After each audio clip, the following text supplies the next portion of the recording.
Hey, I'm Warren Crow, Program Director for Health Careers here at Guilford Technical Community College, and welcome to one of our many health sciences labs we have here at GTCC. Just finished up washing my hands, so it's a great time for us to begin to have a conversation about cold, flu, COVID, RSV season. Oh heck, let's just call it cough and ache season. Do more people get sick in the fall and the winter? Absolutely. So let's begin to talk about what causes these infections. Let's look at some of the symptoms, and more importantly, let's talk about how we want to treat or mitigate some of these things that make us so miserable. For most respiratory illnesses, we know that the cause is viral infection. For all of mankind, we have tried to eradicate viruses that cause our colds. From bloodletting, which is a bit extreme, to a once distant famous actor who inhaled poisonous chlorine gas, we've been focusing on a cure. In 1957, a vaccine of dead rhinovirus was created. During that winter, 100 people were vaccinated, and only 10 developed what we call a common cold. However, the following year, using the same vaccine formula, 51 people became ill. Regrettably, that tenacious, transformative virus morphs and survives to bring us misery yet again. This is why every year our CDC is working on what strains for influenza virins will be more prevalent and what new strains of COVID have popped up. The knowledge of these projections creates the formula for the next year's vaccines. Thomas Fuller said health is not valued until sickness comes.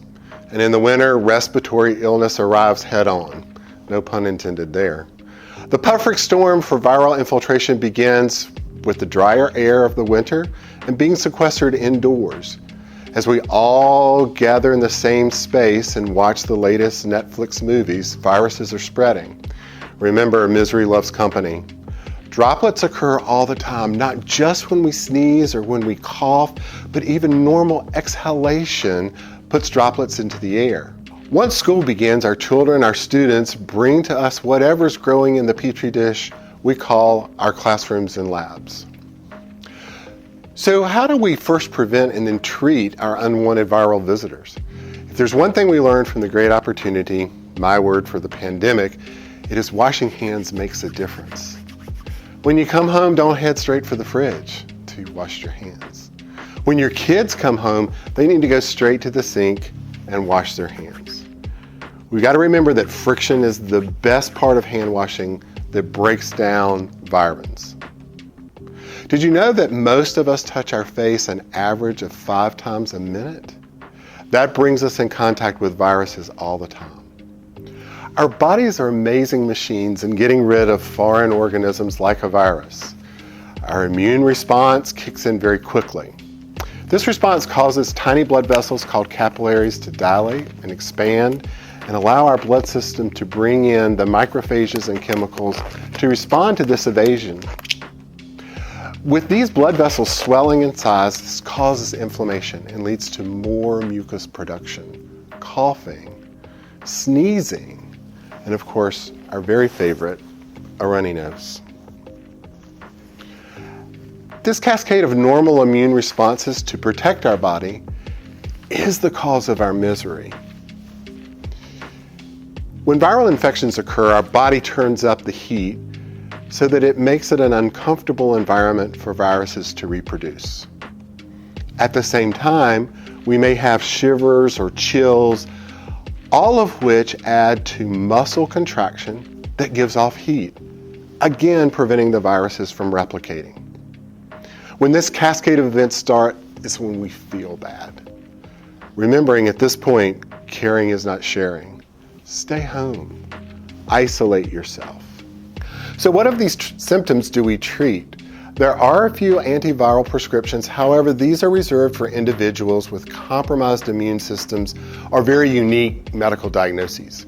We'll always follow the guidance provided by our medical professionals as we are all individually unique.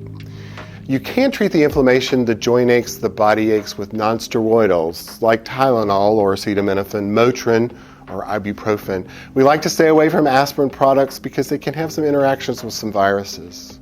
Now about that cough, that annoying tickle, we don't want to suppress it completely because our cough response is important. That increase in mucus production is serving as a street sweeper for our lungs to capture and sequester the virus. We need to cough that out. There is a place for cough suppressants to be taken as directed, especially at night to give us some rest. We're recommending a mucus thinning agent to help expectorate or cough out that mucus in our lungs. Mucinex is an example of such an expectorant, and this is formally marketed under the name guaifenesin. Whenever you're under attack by a virus, and especially with cough, make sure you're drinking fluids more normally than you would consume. Water is best, and try to avoid those highly caffeinated liquids. What about a holistic approach? Normal intake of essential vitamins is very important.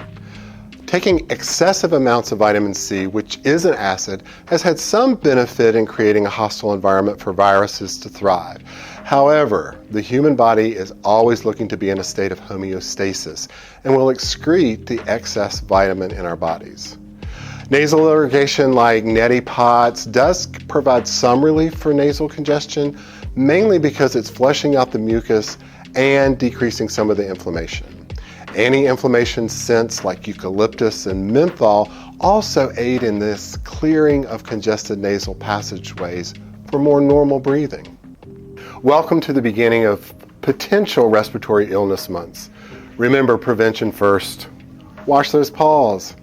Get vaccinated if you choose. Treat the symptoms, but above all, rest.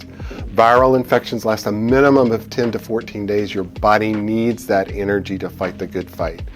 For more information, always consult the CDC website at cdc.gov. Let's make amazing happen by staying well.